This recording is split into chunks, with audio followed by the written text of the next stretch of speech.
Parang na gusto ko na sumuko.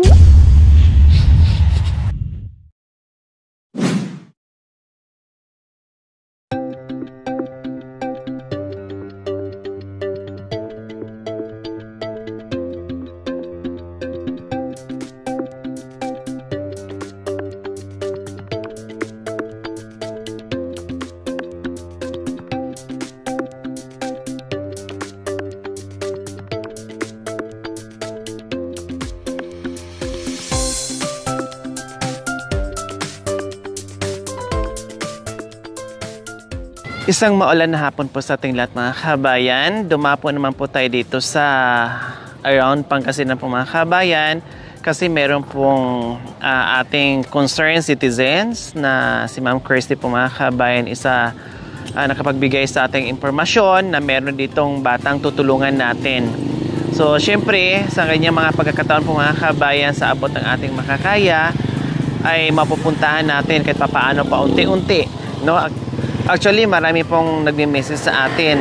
Pero, syempre, sa sobrang dami po mga kabayan ng ating mga ginagawa araw-araw, ay hindi po natin lahat agad mapuntahan, no? Sabi ko nga kanina, sa abot ng ating makakaya, ay gagawin po ng team na kahit pa paano may mapuntahan. Kaya maraming salamat din po sa ating mga concerned citizens na isa sila sa nagiging tulay na ma-reach out natin yung mga ganitong cases. Kaya maraming salamat po, Ma'am Christy. So ito po, nandito na po kami sa San Carlos, Pangasinan.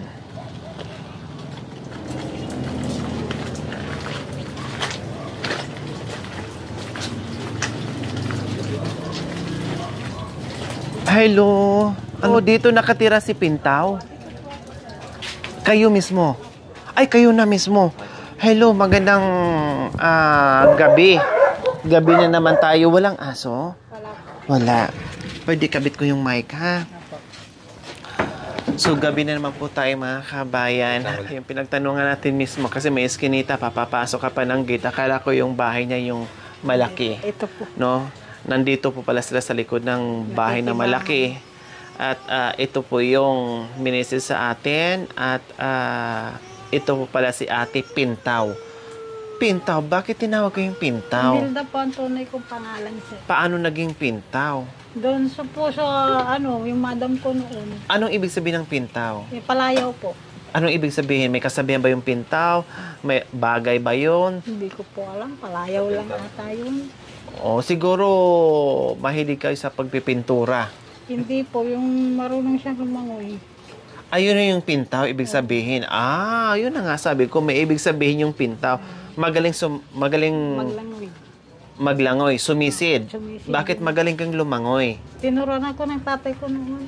Pupunta kami sa ilog, nangunguha ng mga lamang dagat. Nung bata po kayo. So doon po nagsimula na tawagin kayong Pintaw kasi magaling lumangoy. Dito kami, din nakita naman namin talaga yung sitwasyon ng inyong anak ay kailangan naman talaga ng tulong like yung hiningi na kailangan sa araw-araw ng anak nyo.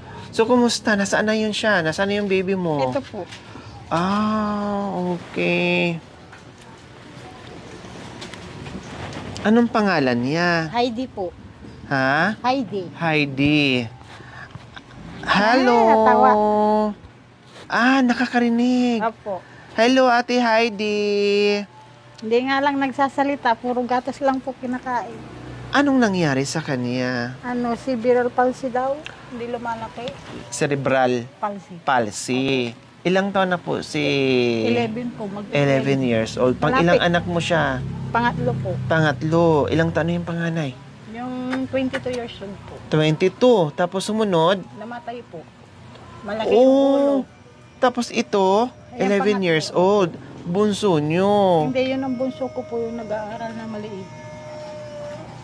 Anong trabaho nyo, Ate Pintaw? Nakikipaglaba. Labandera. So, si Mr. anong trabaho? Wala. Single man po. Hindi na bumalik. Yung mga lilit pa yung mga anak ko, hindi na bumalik. Ibig sabihin matagal na kayong wala? Opo. Ano nangyari? Makichismis ako. Ano nangyari? Nag-asawa ng iba. Bakit hindi bumalik? Nagtrabaho ba sa malayong lugar? Hindi, nakita niya yung mga anak niyang ganyan. Wala na.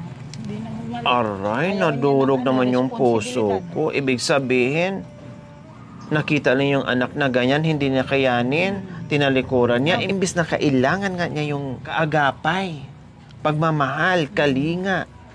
Babae kayo, hindi nga kayo sumusuko eh. So, paano pala? Pag naglalaba kayo, sino nag-aalaga sa kanya? Dinadala ko sa bahay. Kuminsan na yun yung wheelchair niya. Sinasakay niyo sa wheelchair. Bigyan ng Tapos, DSWD. oh good. At nabigyan siya ng wheelchair. Sinasakay niyo sa wheelchair para pag nagtatrabaho kayo, kasama niyo yung bata.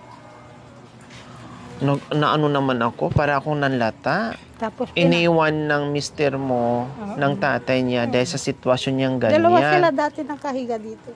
Sino po? Yung malaking ulo. Malaking ulo. Anak niya? Anak ko. Sino? Kasama yan dito. Pangalan yung anak? Pangalawa po. Namatay na po yun. Noong February 28. Meron din kayong anak. Malaki yung ulo niya. Ganun din po yung sitwasyon? Ganyan din. Kaya lang malaki yung ulo niya. Mas malaki dito. Ilang taon naman po yun? 10 years old nang namatay. Grabe yung pagsubok ni Ate Pintaw. Ilang taon na kayong inalisan ni mister? Nag-aano na, English na mahigit. Buhat ng pinanganak pala itong mga to, na ganyan ang mga anak nyo na dalawa, hindi lang iisa, dalawang anak na may cerebral palsy na pinanganak nyo, mula noon, iniwan kayo, nag-asawa ng iba. May pamilya na, siyempre may mga anak na. Pero ganun pa man ang nangyari, nagbigay ng sustento sa inyo, Ate Pintaw? Hindi po. Kahit 5 wala po. Paano niyo po nakayanan, Ate Pintaw, itong ginagawa niya sa araw-araw? Yung kapitbahay namin nagbibigay. Ang pinagkukuhanan niyo ay yung tanging paglalaban niyo. Opo. Mula noon, ginagapang niyo po sila sa paglalaba. Opo.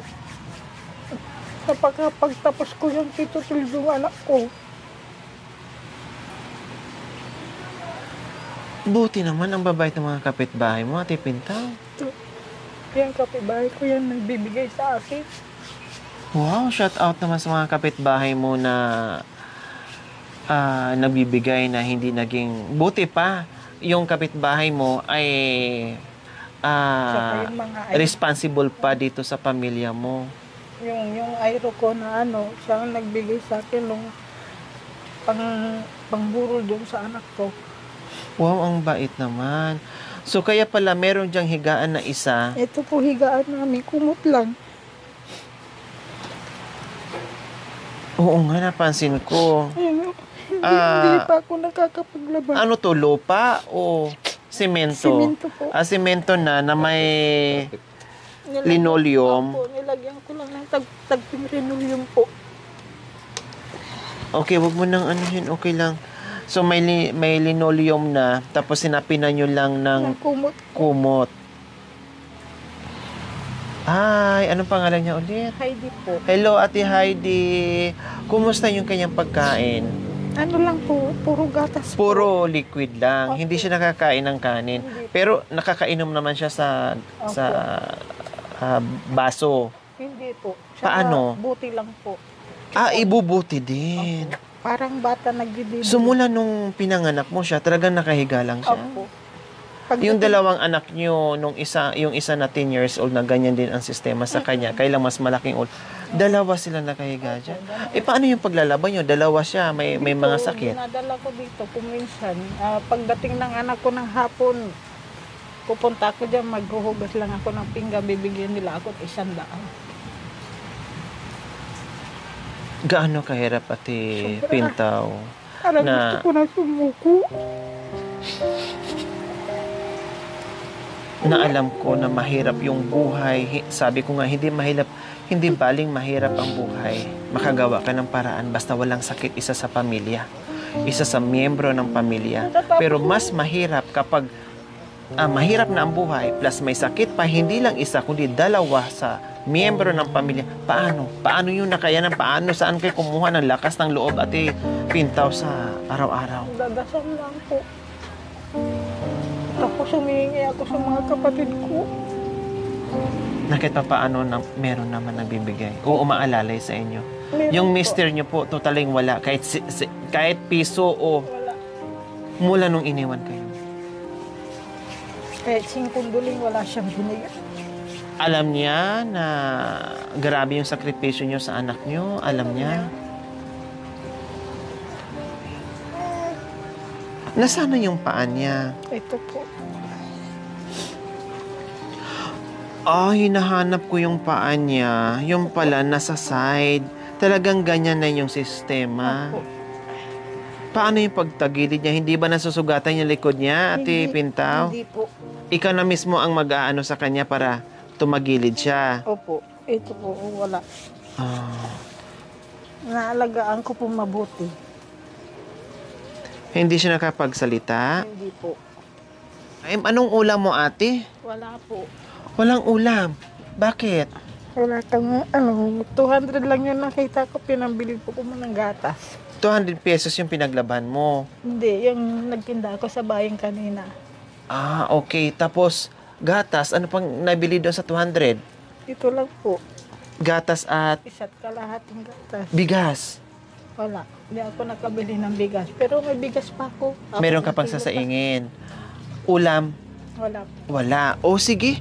Habang mamaya natin mag-usap ulit. So, ibig sabihin, hindi pa naghapunan. Hindi pa. Prepare muna ng bigyan muna kita ng pambili. Ano bang mabilis na lutuin na ulam? Sige, bili ka muna, ate. Manok po. Ha? Manok. Manok, saan ka bibili? Diyan lang po sa labas. Adobong manok. Hindi Malapit po lang? Oo, malapit lang.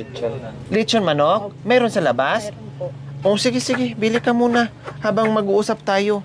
Opo. Kasi galing ka pa pala sa palengke, 200 ang kinita. Sinigurado yung pagkain ng bata, yung gatas, yung may kanin sila or may bigas sila, walang ulam. Sige, bili ka muna. Magsalang ka muna ng kanin. Sige. Sinisigurado ko yung gatas ng anak ko para Okay, sige. hindi maubusan. So, pwedeng makiupo? Opo. Umupo na pala ako. Ha? Ay, marunong na yung anak mo mag... Okay. Sige. Kahit wala kaming ulam, basta mayroong ganun. Bigas. Oo. Ay, gatas pala na. Oo. Importante yung gatas at saka diaper ng anak ko.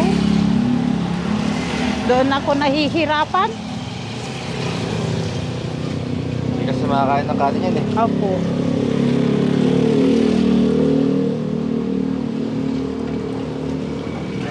Wow, marunong ka na magsaing, be?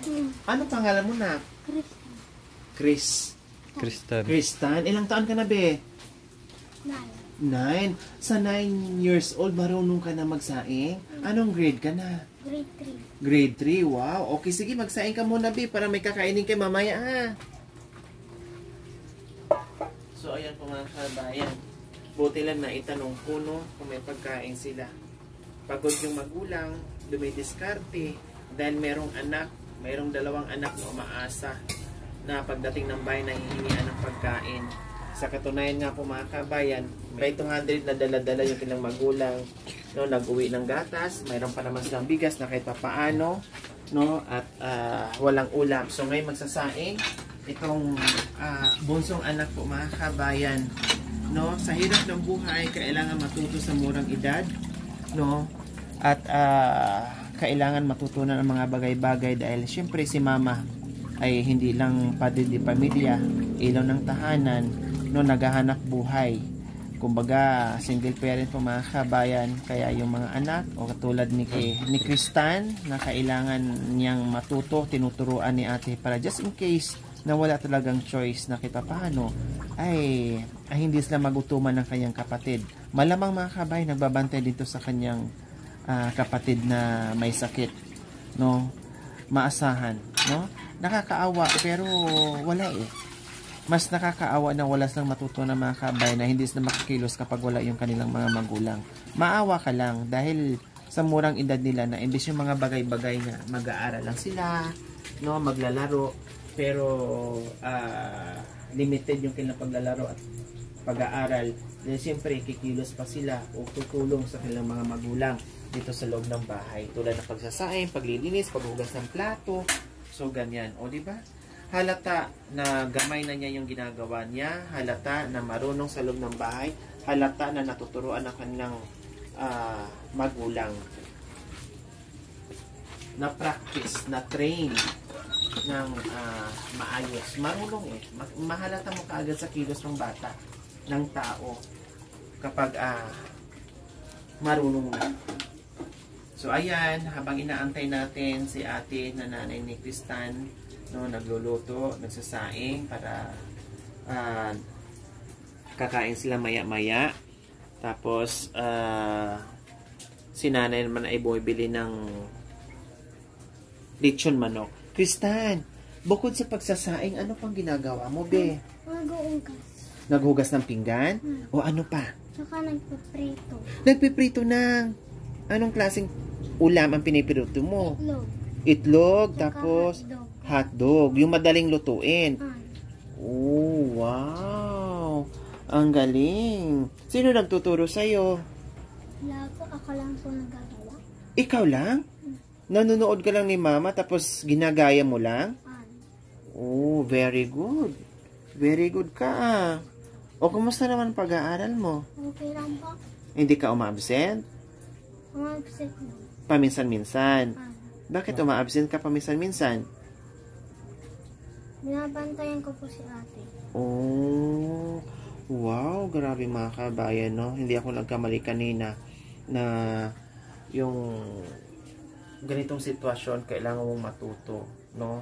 Sabi ko nga kanina, hindi lang siguro pagsasaing, pati pala paghugas ng pinggan ng bahay plus nagbabantay pa sa kanyang ate niya. O, diba? Tulad ngayon, syempre may bibilin si ate, si nanay niya dyan sa labas o may pupuntahan, maglaba. O sige, dyan ka muna ha, silip-silipin na lang, silip-silipin mo yung kapatid mo, pakainin, timplahan mo, padidihin mo kasi dumididi pa yung kapatid niya na 11 years old na merong cerebral palsy. Sa katunayan, meron nga itong wheelchair nila mga kabayan. Ito po, butin lang no, na kahit papaano may wheelchair para pag kailangan talaga mailabas-labas nila, mainitan yung bata. So, kahit papaano maarawan yung bata.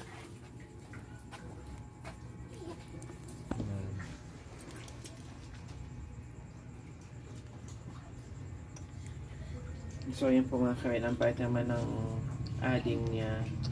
O, pinadidi, nilagyan ng unan yung dibdib para may sandalan yung didi.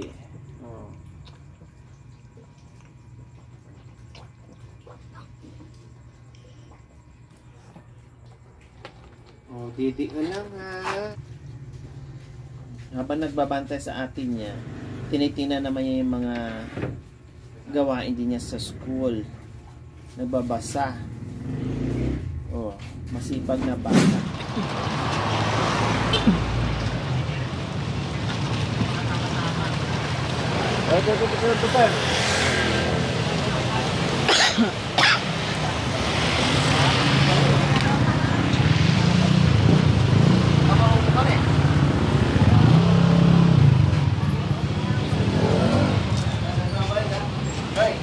Manok? Manok. Kakoy.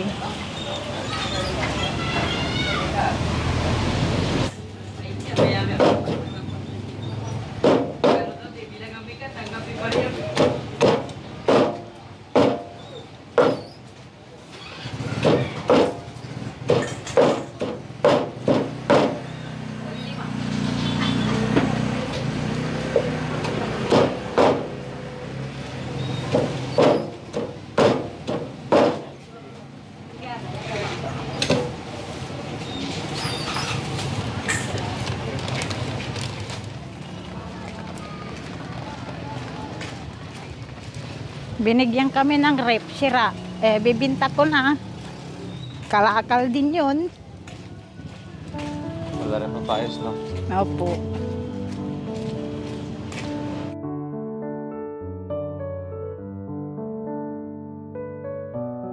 O, ito po mga kabayan, nakabili. Ang galing naman ng anak mo, ate, no? Kasi halata na marunong talaga siya, marunong sa loob ng bahay. Sa 11 years old, naasahan na. Naging na medalyan. Wow, honor student yung anak mo. Magmula kinder hanggang grade 2. Wow! Grade 3 na siya po ngayon.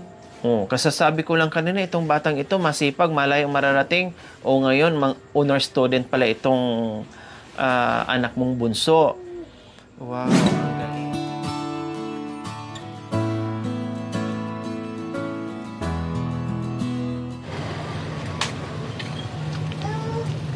So, ayan. Para naman sa isang pamilya, mga kabayan, no, nagarabi yung pagsubok na kahit papaano ay maibsan, no, na makaalalay tayo sa ating pagmamahal.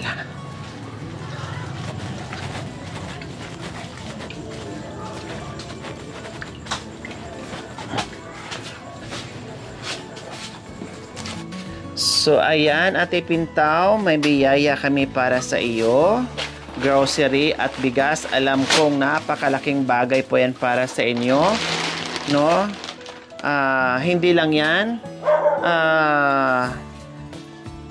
Ito ay inyong kahilingan, no, na kailangan sa anak nyo, na hindi nyo na problemahin habang naglalaba, no, kinikwenta na kung paano pagkasyahin, gatas, bigas, ulam, etc. Meron ka ng diaper sa anak mo at bumili na akong pinakamalaking gatas para kahit papaano ay maibsan yung iniisip mo, Ate Pintaw. Hindi lang yan, syempre pambili-bili ng ulam at doon sa estudyante pang baon-baon, Ate Pintaw. Di ba? Laban. Kahit gaano kahirap yung buhay, huwag sumuko, Ate Pintaw. Tulad niyan, no, masakit man yung dinaanan mo, medyo mahirap man yung pinagdadaanan mo ngayon, pero magpasalamat ka lang sa Panginoong Diyos kasi nandiyan yung mga kapitbahay na nagmahal sa'yo, no? Nandiyan ka, na tumayo pa rin sa sarili mong mga paa, na nakayanan mo, no, na hindi ka binigyan ng sakit kasi alam ni Lord na meron kang inaalagaan. At condolence po pala doon sa isang anak mo, no, dahil dalawa nga po yung anak niya na ganyan yung sakit at bumangon, no, paglaban kasi mas kailangan ka ngayon ng anak mo, no, mas kailangan ka ng anak mo ngayon dahil yun nga, kailangan ka niya. Walang ibang tutulong sa kanya kundi yung nanay, ikaw. Okay. Maraming salamat po, madam.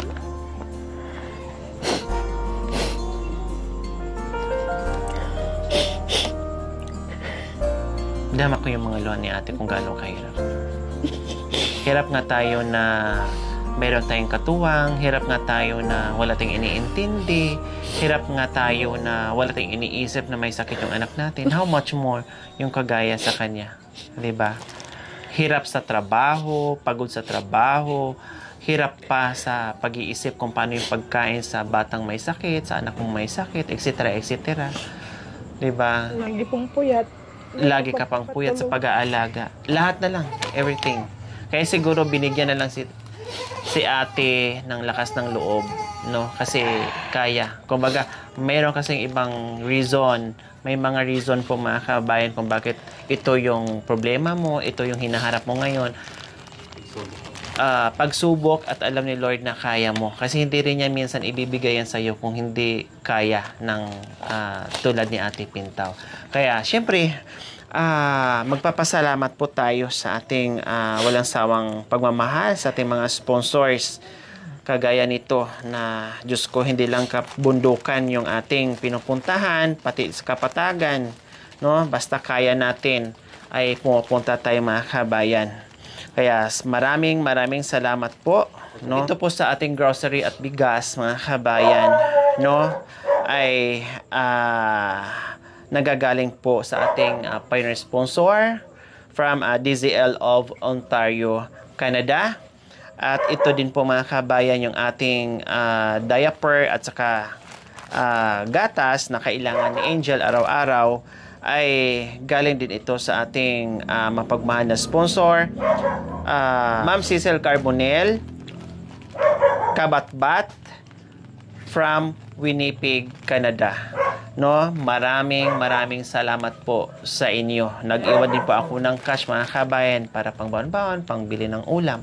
Maraming salamat po talaga sa inyong ginatuang puso na mula noon hanggang ngayon ay patuloy kayo sa pagmamahal, pagbibigay ng pagmamahal sa mga kabayan natin na tulad nila. No, na hindi lang kabundukan, hindi lang kapatagan, basta kung saan na kaya ng team puntahan ay pupunta tayo na makaalalay sa mga tulad nila. Kaya maraming salamat po muli. DZL of Ontario, Canada. Ma'am Cecil Carbonell Kabatbat from Winnipeg, Canada. Salamat po sa inyong ginituang puso. Naway pagpalain po tayo ng Panginoong Diyos araw-araw. Naway ibigyan po tayo ng kalakasan ng katawan sa araw-araw. Naway ibigyan po tayo ng mahabang buhay. Pang sa ganon, marami pa tayong matulungan ng iba. Ma'am, sir. Salamat po, ma'am, sir. Sa tulong. Napakalaking tulong po.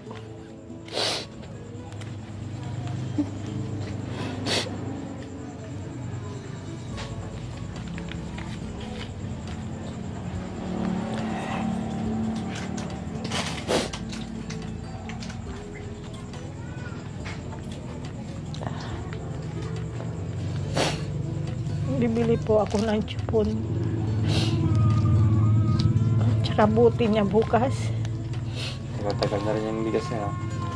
Pero naman, Tagal na namin po yan. 1 buwan po siguro. dalawa lang. Opo.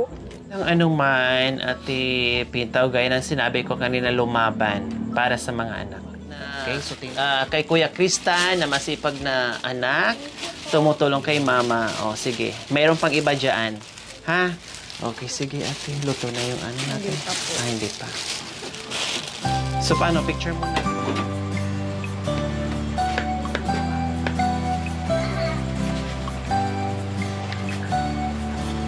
Tapos yung ano, ate.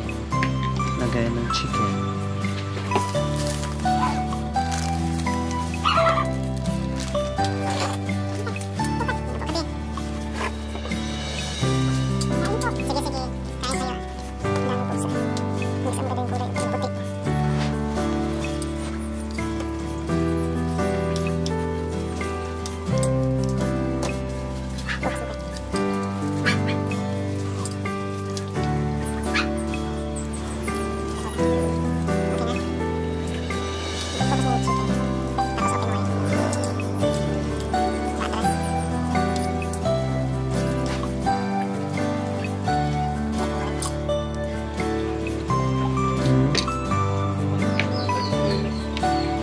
Okay lang, pwede mo.